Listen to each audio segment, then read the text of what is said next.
नमस्कार दोस्तों, आपका स्वागत है आपके अपने YouTube चैनल एस के पैरामेडिकल क्लासेस में। जैसा कि दोस्तों आपको पता है कि फर्स्ट ईयर के साथ साथ DMLT सेकेंड ईयर स्टूडेंट्स के लिए भी अपन क्लासेस प्रोवाइड कराना स्टार्ट कर दिया है, जिसके अंदर अभी तक अपन 4 लेक्चर्स कंप्लीट कर चुके हैं, जिसमें अपन ने फर्स्ट लेक्चर पढ़ा था दोस्तों PT prothrombin time, second lecture पढ़ा था APTT यानी activated partial thromboplastin time, second पढ़ा था अपन ने एक्सट्रिंसिक पाथवे और फोर्थ अपना पढ़ा है इंट्रिंसिक पाथवे। ये जो पाथवेज हैं ये अपने कोएगुलेशंस के अंदर, कोएगुलेशन स्टडी के अंदर अपने पाथवेज होते हैं, उनको अपन ने डिस्कस किया था। देखिए दोस्तों, 4 टॉपिक्स अपन यहाँ डिस्कस कर चुके हैं और आज का अपना टॉपिक है वो भी एक इम्पोर्टेंट टॉपिक है। सो दोस्तों वीडियो को लास्ट तक देखें ताकि आपको वो अच्छे से समझ में आ सके। आज का जो अपना टॉपिक रहेगा वो रहेगा दोस्तों BT यानी bleeding time. BT means bleeding time. ये दोस्तों अपन ब्लड डिसऑर्डर डायग्नोसिस के अंदर ये सारे टॉपिक्स आते हैं। ब्लड डिसऑर्डर डायग्नोसिस यानी कि ब्लड के अंदर क्या क्या बीमारियां हैं, ब्लड के क्लिनिकल जो महत्व है, ब्लड के क्लिनिकल डिसऑर्डर्स हैं, उनके अंदर जो अपन डायग्नोसिस करते हैं, जिनका अपन लेबोरेटरी में जो टेस्ट परफॉर्म करते हैं वो कुछ इस प्रकार के टेस्टेज होते हैं, जिसमें से हमने prothrombin time, activated partial thromboplastin time, extrinsic pathway, intrinsic pathway, और today topic is very very important topic, that is bleeding time. Bleeding time is a very important topic for every student, चाहे वो DMLT के हों चाहे DRT के हों, sorry DRT नहीं, BMLT तक के स्टूडेंट्स के लिए bleeding time is the very important topic. ठीक है ना। आज अपन इसको डिस्कस करेंगे दोस्तों, वो भी एक इजी वे के अंदर देखेंगे कि इजी वे में इसको अपन किस प्रकार से डिस्कस कर सकते हैं और किस प्रकार से इसका प्रोसीजर होगा, वो सारी चीजें अपन डिस्कस करेंगे। चलिए स्टार्ट करते हैं वीडियो को। और दोस्तों वीडियो को स्टार्ट करने से पहले यदि आप हमारे YouTube चैनल पर नए हो तो प्लीज़ हमारे YouTube चैनल को सब्सक्राइब कर लें, बेल आइकन को प्रेस कर लें ताकि अगले वीडियो का नोटिफिकेशन सबसे पहले दोस्तों आप तक पहुंच सके। Bleeding time, today topic is bleeding time BT। सबसे पहले हमें इसकी डेफिनेशन का पता होना चाहिए कि इसकी डेफिनेशन क्या होगी, कि ब्लीडिंग टाइम कहते किसे हैं, हम किस प्रकार से इसको समझते हैं कि ब्लीडिंग टाइम ये होता है। तो देखिए, इंजरी के समय ब्लड का क्या होने लगता है, लॉस होने लगता है। इंजरी हो गई, इंजरी होने के समय ब्लड का क्या होने लगेगा, लॉस होने लगेगा। और जब ब्लड क्या हो जाए, स्टॉप हो जाता है, यानी कि इंजरी से लेकर के ब्लड के स्टॉप होने तक का जो बीच का जो ड्यूरेशन होता है दोस्तों, उसे कहते हैं अपन BT यानी कि ब्लीडिंग टाइम। दोबारा से समझें कि जब ब्लड का लॉस होना स्टार्ट हो जाता है, यानी कि जब इंजरी होती है, तब से लेकर के जब तक ब्लड क्या हो जाए, स्टॉप हो जाए, तब तक के टाइम को दोस्तों अपन कहते हैं ब्लीडिंग टाइम। ठीक है। अब इस ब्लीडिंग टाइम को अपन 2 मेथड से परफॉर्म कर सकते हैं। 2 मेथड्स से अपन इसको क्या कर सकते हैं दोस्तों, परफॉर्म कर सकते हैं। Bleeding time, we diagnose the bleeding time by 2 methods. 2 methods के बाद की मदद से, 2 मेथड्स के अनुसार अपन इसका डायग्नोस कर सकते हैं, डायग्नोसिस कर सकते हैं। इस टेस्ट को अपन परफॉर्म कर सकते हैं, हमें पता कर सकते हैं कि किस प्रकार से अपन ब्लीडिंग टाइम निकालते हैं। इसके अंदर दोस्तों फर्स्ट जो अपना टेस्ट होता है वो होता है डक्स कह देते हैं, डिक्स कह देते हैं मेथड। सेकंड होता है दोस्तों IVG मेथड। ठीक है। आज अपन दोस्तों डिक मेथड के बारे में बात करेंगे कि इससे अपन BT किस प्रकार से परफॉर्म करते हैं। अगर आप इसको लिखना चाहते हैं तो लिख लें फटाफट से, फिर उसके बाद में देखते हैं अपन पहला अपना मेथड जिसका नाम है डिक्स मेथड। चलिए दोस्तों देखिए दोस्तों, अगर आप इसकी डेफिनेशन को लिखना चाहते हैं तो आप यहां से इसे रिटर्न कर सकते हैं। देखिए क्या कहा था मैंने कि इट इज द टाइम, यह कौन सा टाइम होता है, oozing of blood injury, blood after injury, injury के बाद में, एंड टिल जब तक स्टॉप द ब्लीडिंग, स्टॉप हो जाती है ब्लीडिंग। ये टाइम कौन सा होता है? जब से इंजरी स्टार्ट होती है, इंजरी होने के बाद में ब्लड का लॉस स्टार्ट हो गया, तब तक ब्लड का स्टॉप होता है, जब तक ब्लीडिंग स्टॉप होती है। उसके मध्यांत का, उसके बिटवीन जो टाइम होता है दोस्तों, उसे कहते हैं अपन bleeding time. It is done by 2 methods. इसे 2 मेथड से डन किया जा सकता है। First is Duke method, second is IVG method. लिखना चाहें फटाफट से लिखें, स्क्रीनशॉट ले लें ताकि आप अपने नोट्स आसानी से बना सकें और आपके जब एग्जाम हो तो आप आसानी से इन्हें रिवाइज कर सकें। चलिए दोस्तों देखिए, अब अपन परफॉर्म करने वाले हैं डिक टेस्ट को। डिक मेथड से किस प्रकार से अपन BT को परफॉर्म करते हैं, जिसके अंदर सबसे पहला पॉइंट आप देख रहे होंगे, इंट्रोडक्शन पढ़ेंगे इसका, उसके बाद में इसके स्पेसिमेन की बात करेंगे। देखिए, इसको परफॉर्म करना एक इजी वे होता है, एक इजी मेथड होता है, इसको परफॉर्म आसानी से किया जा सकता है। तो देखिए, सबसे पहला पॉइंट अपन देखते हैं इसका intro. It is easy to perform and requires minimum equipment. बहुत ही कम मात्रा में हमें इसके लिए इक्विपमेंट्स की आवश्यकता पड़ती है, बहुत कम रिक्वायर होती है। और लेबोरेटरी स्किल्स यानी कि लेबोरेटरी के अंदर जो अपन इक्विपमेंट इंस्ट्रूमेंट्स यूज में लेते हैं उन्हें अपन लेबोरेटरी स्किल्स कहते हैं। नेक्स्ट होता है इसके अंदर specimen is not necessary. Specimen require नहीं होता है, केवल पेशेंट होना चाहिए आपके पास में, और हमें क्या करना है, इसका स्किन पंक्चर करके देखना होता है। पर 30 सेकंड के आधार पर अपन इसका क्या निकालते हैं, BT निकालते हैं, यानी कि ब्लीडिंग टाइम निकालते हैं। यानी कि क्या होता है, देखिए, सबसे पहले अपन स्किन को पंक्चर करते हैं। स्किन को पंक्चर करने के बाद में पर 30 सेकंड के हिसाब से अपन उसको देखते हैं कि इसका ब्लीडिंग टाइम क्या होगा। फटाफट से आप इसका स्क्रीनशॉट लें, फिर देखते हैं इसका प्रिंसिपल क्या होगा, क्या कहता है इसका सिद्धांत। चलिए फटाफट से लें इसका स्क्रीनशॉट। चलिए दोस्तों, देखिए दोस्तों, ये इसका प्रिंसिपल और रिक्वायरमेंट के बारे में अब अपन नेक्स्ट ये पॉइंट्स देखेंगे। सबसे पहले इसका प्रिंसिपल देखेंगे कि ये किस सिद्धांत पर काम करेगा, इसका सिद्धांत किस बेस पर आधारित होता है। जैसे कि अपन लास्ट वीडियोस के अंदर जितने भी टेस्ट परफॉर्म किए हैं उनके अंदर अपन इन्हीं पॉइंट्स के माध्यम से टेस्ट को परफॉर्म करते हैं। आइए सबसे पहले देखते हैं इसका प्रिंसिपल क्या कहता है। तो दोस्तों, इसका प्रिंसिपल ये है कि जो पेशेंट है जिसका हमें क्या करना है, ब्लीडिंग टाइम देखना है, उसको ईयर लोब्स या फिर 3rd डिजिट ऑफ फिंगर को क्या करना है, स्टरलाइज करना है। और स्टरलाइज करने के बाद में deep incision in the skin पर हमें क्या करना है, डीप इंसिजन लगाना है द पेशेंट जो पेशेंट को क्या कराना है, BT कराना है।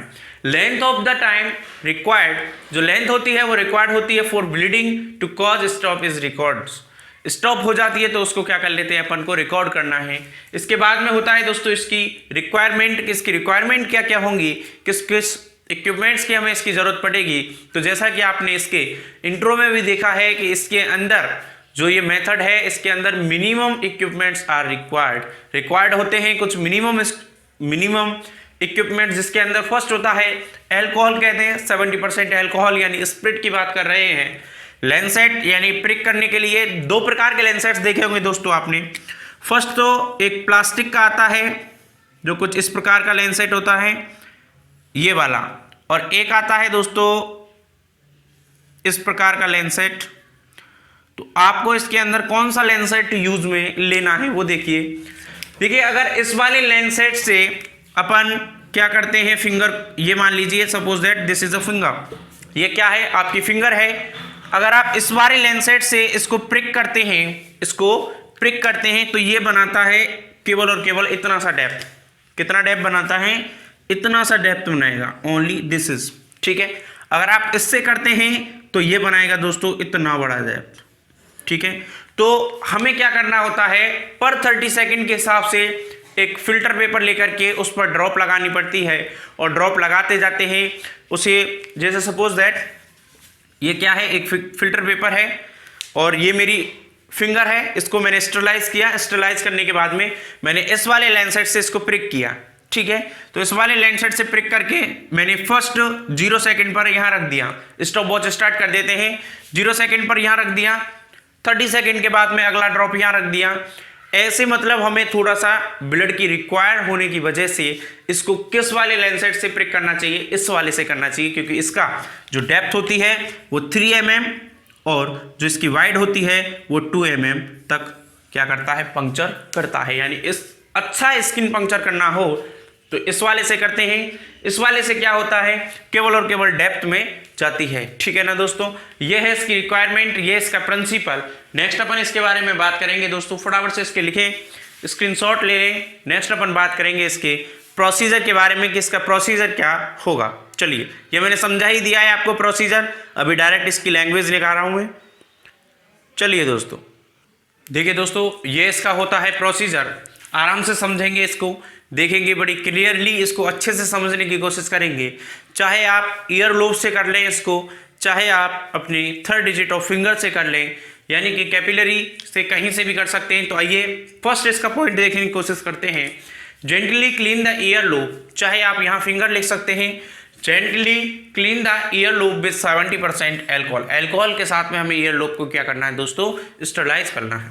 Hold the glass slide behind the ear lobe, ear lobe के सामने एक ग्लास स्लाइड को होल्ड करेंगे, पकड़ के रखेंगे फॉर सपोर्ट, सपोर्ट के लिए। नेक्स्ट आता है मेक अ डीप पंक्चर, और हमें क्या करना है, एक डीप पंक्चर करना है with the sterilize lancet and start stop watch.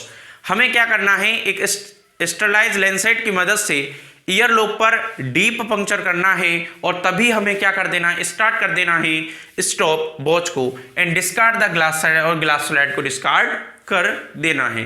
Next बात आती है the should flow freely without excuse. Excuse यानी किसी भी प्रॉब्लम की वजह, मतलब देखिए दोबारा समझिए, the should flow freely, the should flow freely without excusing for ear lobe. Ear lobe को विदाउट एक्सक्यूजिंग के इसको शुड फ्लो होने देना चाहिए। यूजिंग अ फिल्टर पेपर, एक फिल्टर पेपर की मदद से बोल्ड द ड्रॉप, ड्रॉप को क्या करना है, उस फिल्टर पेपर पर लगाना है। Of blood coming out of the incision every 30 second, यानी कि जहां हमने वो पंक्चर किया है वहां से जो ब्लड फ्लो हो रहा है, उस फ्लो में से एक फिल्टर पेपर पर प्रत्येक 30 सेकंड पर उसकी ड्रॉप क्या करनी है, वहां हमें वोल्ट करनी है, यानी कि डालनी है। Do not allow the filter paper, और हमें do not allow the filter paper to touch, touch नहीं होने देना है to the blood spot, spot से टच नहीं होने देना है। When bleeding stop the stopwatch, जब ब्लीडिंग क्या हो जाए, बंद हो जाए। Cases stop the stopwatch, जब ब्लीडिंग बंद हो जाए तो स्टॉप कर देना स्टॉप वॉच को। And count the number of drops, और ड्रॉप्स को काउंट करना है, यानी प्रत्येक 30 सेकंड में अपन ने कितनी ड्रॉप्स को वहां स्पॉट किया है, कितनी ड्रॉप्स को फिल्टर पेपर पर वोल्ट किया है, उनको हमें काउंट करना है और मल्टीप्लाई करना है 30 सेकंड से, और वो आपका आता है बीटी यानी ब्लीडिंग टाइम। एक बार पुनः समझने की कोशिश करें दोस्तों। एक ईयर लोब है हमारे पास में, एक पेशेंट है, उसका ईयर लोब है, उसको क्या करना है, स्टरलाइज करना है। किसके द्वारा, 70% अल्कोहल के द्वारा। उसके बाद में दोस्तों होल्ड करनी है एक glass slide behind the ear lobe, किसके लिए, सपोर्ट के लिए, और उसे सपोर्ट के लिए बिहाइंड द ईयर लोब पर हमें ग्लास स्लाइड को होल्ड रखना है ताकि उसका सपोर्ट मिल सके, और उसमें एक डीप पंक्चर बनाना है, किसके द्वारा, स्टरलाइज लेंसेट के द्वारा। उसके बाद में क्या करना है, जो स्लाइड हमने ली थी, जो स्लाइड हमें जरूरत पड़ी थी किसके लिए, सपोर्ट के लिए, उसे डिस्कार्ड कर देना है, और एक लेनी है दोस्तों हमें फिल्टर पेपर। फिल्टर पेपर लेने के बाद में प्रत्येक 30 सेकंड पर जो ब्लड वहां से फ्रीली फ्लो हो रहा है उसमें से 1 ड्रॉप उस पर प्रत्येक 30 सेकंड पर हमें क्या करना है, बोल्ट करना है, यानी कि उस पर डालना है। और डालने के बाद में जब ब्लीडिंग बंद हो जाती है, यानी कि फॉर्मेशन हो जाता है किसका, क्लॉट का, तो ब्लीडिंग क्या हो जाती है, बंद हो जाती है। ब्लीडिंग बंद होते ही हमें स्टॉप वॉच को बंद कर देना है, और प्रत्येक स्पॉट को, यानी कि जितने हमने ड्रॉप वहां पर लगाए थे उनको हमें काउंट करना है, और काउंट करने के बाद में दोस्तों से हमें 30 सेकंड से क्या कर देना है, मल्टीप्लाई कर देना है, और उसके बाद में आ जाता है हमारे पास में क्या, ब्लीडिंग टाइम। फटाफट से इसका स्क्रीनशॉट ले लें। नेक्स्ट अपन बात करते हैं इसकी नॉर्मल रेंज की। चलिए दोस्तों, देखो दोस्तों, अपने जो इसके अंदर लास्ट जो पॉइंट्स हैं वो है नॉर्मल रेंज और कॉजेज ऑफ बीटी, यानी कि ब्लड का जो ब्लीडिंग टाइम का जो डिसऑर्डर होता है, जो ब्लीडिंग टाइम किसकी वजह से हो सकता है, वो सारी चीज़ें। पहले इसकी नॉर्मल रेंज की बात करते हैं। नॉर्मल रेंज होती है दोस्तों 2 to 7 मिनट, 2 से 7 मिनट के ड्यूरेशन में इसकी क्या होती है, नॉर्मल रेंज होती है। अगर इसका फॉर्मेशन, अगर इसकी ब्लीडिंग टाइम अगर 7 से ज़्यादा आता है तो वो क्या होगा, उसका ये एबनॉर्मल कंडीशंस होंगी, और इससे कम आता है 2 से तो भी एबनॉर्मल कंडीशंस हो सकती हैं। देखिए कॉजेज ऑफ बीटी के बीटी के कॉज क्या होते हैं, प्लेटलेट फॉर्मेशन का डिसऑर्डर हो सकता है या फिर ब्लड वेसल्स का डिसऑर्डर हो सकता है। ब्लड वेसल्स का डिसऑर्डर हो सकता है या फिर प्लेटलेट फॉर्मेशन का डिसऑर्डर हो सकता है। ये होता है इसका कॉज, ये होती है इसकी नॉर्मल रेंज। और उससे पहले अपन इसके सारे जो पॉइंट्स थे उनको डिस्कस कर चुके हैं। आप फटाफट से इसका स्क्रीनशॉट लेना चाहें तो ले लें, फिर करते हैं नेक्स्ट बात। फटाफट से ले लें इसका स्क्रीनशॉट। चलिए दोस्तों, ये था अपना ड्यूक टेस्ट के माध्यम से अपन ने परफॉर्म किया था बीटी को, BT by Duke method. Duke method अपन इजीली परफॉर्म कर चुके हैं दोस्तों। ये था अपना ड्यूक मेथड जिसके अंदर हमने पूरे पॉइंट्स के माध्यम से इजीली वे में एक अच्छे तरीके से हमने इसको समझाने की कोशिश की है। और दोस्तों मैं आशा करता हूं कि आपको ये अच्छे से समझ में आया भी होगा। प्लीज़ दोस्तों आप हमारे कमेंट बॉक्स में कमेंट करके जरूर बताएं कि आपको ये वीडियो कैसा लगा। और दोस्तों यदि आप हमारे यूट्यूब चैनल पर नए हों तो प्लीज़ हमारे यूट्यूब चैनल को सब्सक्राइब कर लें, बेल आइकन को प्रेस कर लें ताकि अगले वीडियो का नोटिफिकेशन सबसे पहले आप तक पहुँच सके। थैंक यू सो मच दोस्तों।